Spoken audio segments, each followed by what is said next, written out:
Oo, naapektuhan kami, lalo sa sobrang marites ng cellphone.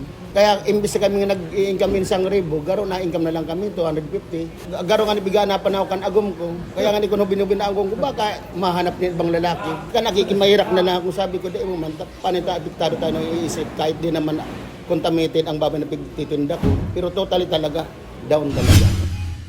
Yan ang hinaing ni William, isa sa mga nagtitinda ng karne ng baboy sa Bao Public Market matapos ang naitalang African Swine Fever sa bayan nitong Abril.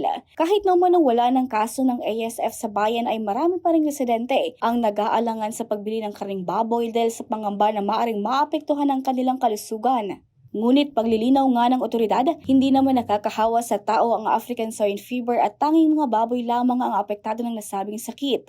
Ang mga baboy na may ASF karaniwang nakikitaan ng mataas na lagnat, panghihina, walang ganang kumain, pamumula at pamamantal ng balat at bigla ang pagkamatay ng alaga. Ayon naman kay Mayor Jeff Vicinio, agad nilang inaksyonan ang naitalang kaso ng ASF sa kanilang bayan upang hindi na ito kumalat pa sa iba pang mga barangay. Kaagad umano nilang isinailalim sa isolation ang nagpositibong baboy at depopulation kasama na ang mga alagang nasa loob ng 1 kilometrong radius mula sa apektadong lugar.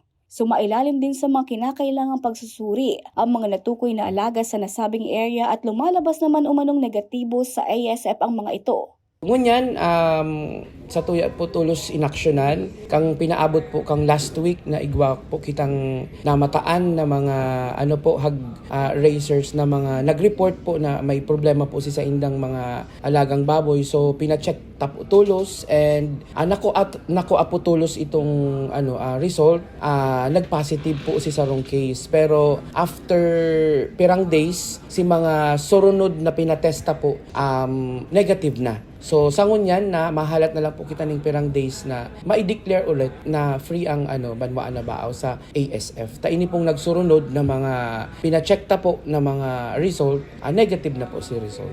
Bagamat wala pa umano ngayong formal na deklarasyon mula sa Department of Agriculture kaugnay sa lifting ng ASF status sa Baaw, sinabi ni Mayor Vicinio na kasalukuyan ng negatibo sa ASF ang Baaw base sa mga pinakahuling resulta ng pagsusuri mula sa ahensya. Kumbaga bako na ning first time na nagkaigwa ang Baaw ning ASF. So sangon yan, pag-igwang tinatawan ta po tulos ng aksyon para dain na makaapekto pa sa ibang mga hog raisers. Sangon yan po, good news po dahil ang Banwaan na Baaw, si mga latest po na pina-check ta, negative na po si result sa ASF. So pag-igwa pong mataan na mga arog kayan na may problema po itong mga alaga at ang mga urig, ipaabot po tulos sa satuyang opisina dito po sa Mayor's Office and pwede man po direkta sa Municipal Agriculture.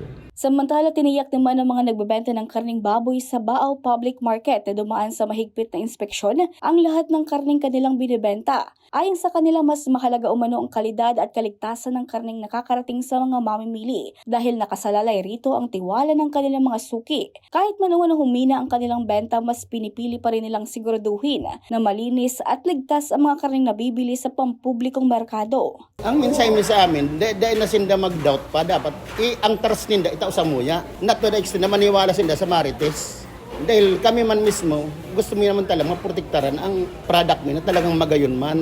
Yan sabi kong how to release wholesome meat. Samantala, patuloy namang nagsasagawa ng mahigpit na monitoring at biosecurity measures ang lokal na pamahalaan ng Baaw upang masiguro na hindi na muling makapasok o makakalat ang ASF sa kanilang bayan. Pinaiigting din ang pagbabantay sa mga pampublikong palengke at mga hog raisers sa lugar upang masigurong walang makakalusot na may sakit na baboy at manatiling ligtas ang karne na nabibili ng mga residente. Regine Boy, CSN.